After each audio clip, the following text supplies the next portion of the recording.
You join me with an NCR RealPOS computer.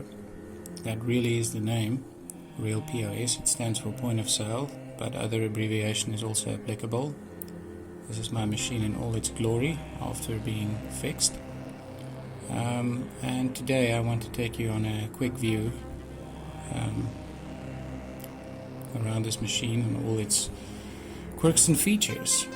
There it is, proudly displaying the NCR logo brightly lit up. So I bought two machines. They were sold as scrap. You can see the first one, very dirty inside. Figuring that between the two I could get one working, and as it turns out that is exactly what happened. It was not easy, a lot of toing and throwing between the two boxes, but yeah. You can see it is extremely dusty. Nice cooler master cooler there with copper heat pipes. 4 round channels, hard drive bay to the left. It's using a riser card which provides you with one PCI and one PCI Express slot, although it is only 9X. So you can have 2 expansion cards.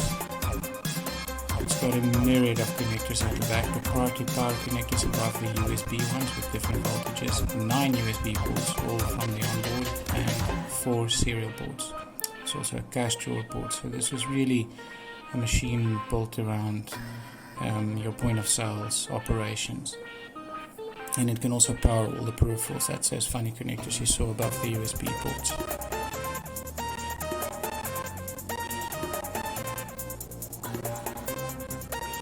Nothing too interesting on this side, and here we are back at the front. It can take 2 hard drives and 1 slimline DVD drive, front audio and USB. So this is the other box I got.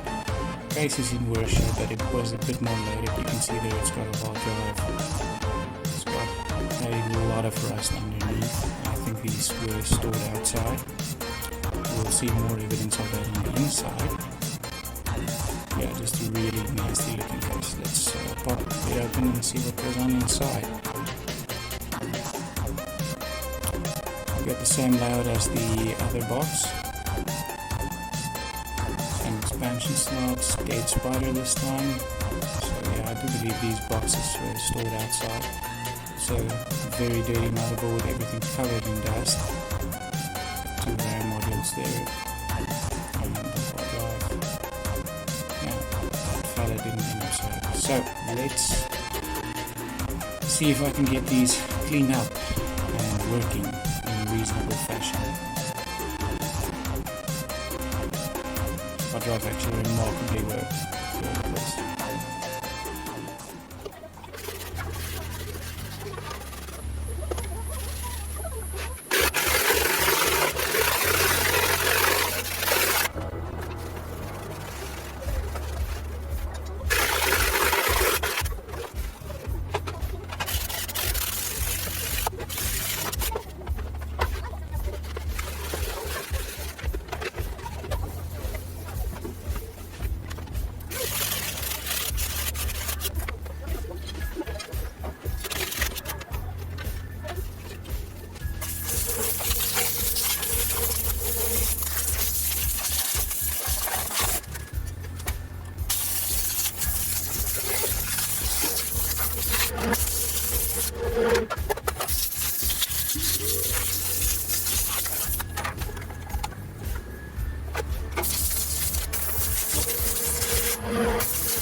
Okay, now with with the compressed air I was only able to clean so much, but the majority of dust was really thick and stuck to the board, so I decided it would be good to take it out. And what I didn't realize is that the CPU cooler actually uses the case as basically a backplate for the cooling, so it's also keeping the motherboard in place. So yeah, taking off the cooler helped me free the motherboard from the case, and I could give it a good cleaning outside.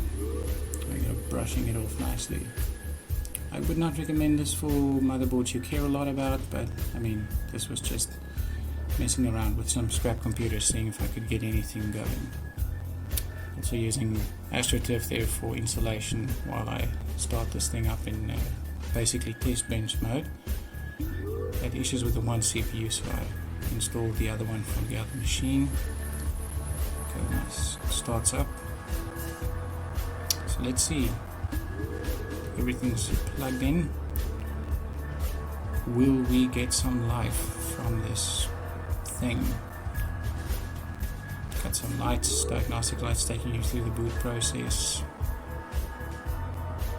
Yay, success. So you'll notice here it's got BIOS 5.600. At a later stage I am updating it to the latest one, as I intended to update it to a Core 2 Quad, which I actually did. This is what was on the machine. I would not say it was very disposed of very securely. It actually booted into some kind of interface for a local retail chain, so it was not formatted or wiped in any way, but ultimately useless to me. And it would just get to this screen and be stuck. I'm assuming because it's trying to connect to some server which is not there, so yeah, good luck with that. So onwards, let's update the BIOS. And this process is very, very automated. In fact, everything on this machine is made to have as little maintenance as possible. Spots can be swapped out super easily, and all the software required for maintenance, such as this updating the BIOS, is just one click and go.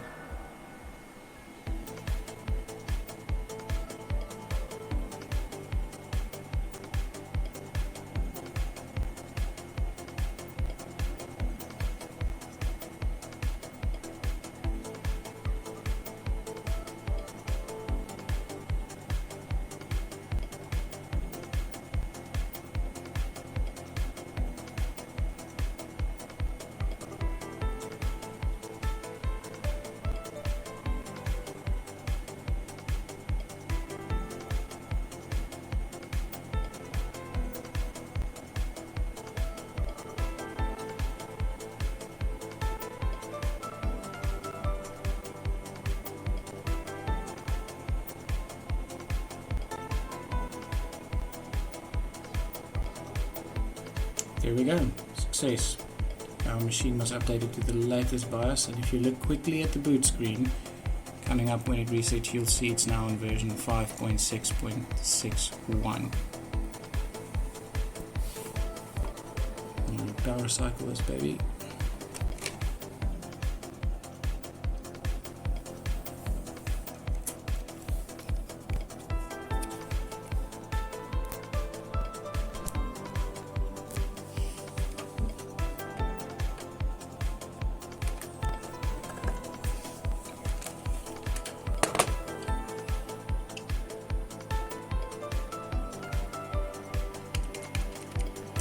So finally, I decided it would be good to install an usable OS on it, so I started off with Windows 7, installed it straight from DVD, old school style. Got my external DVD drive, and eventually I changed this to Windows 10, which it's currently running. Running Boink to do World Community Grid research with its upgraded quad-core processor, and today I actually added more RAM, so it's now got 4 gigs of RAM. But yeah, that's my NCR machine. Hope you enjoyed the video.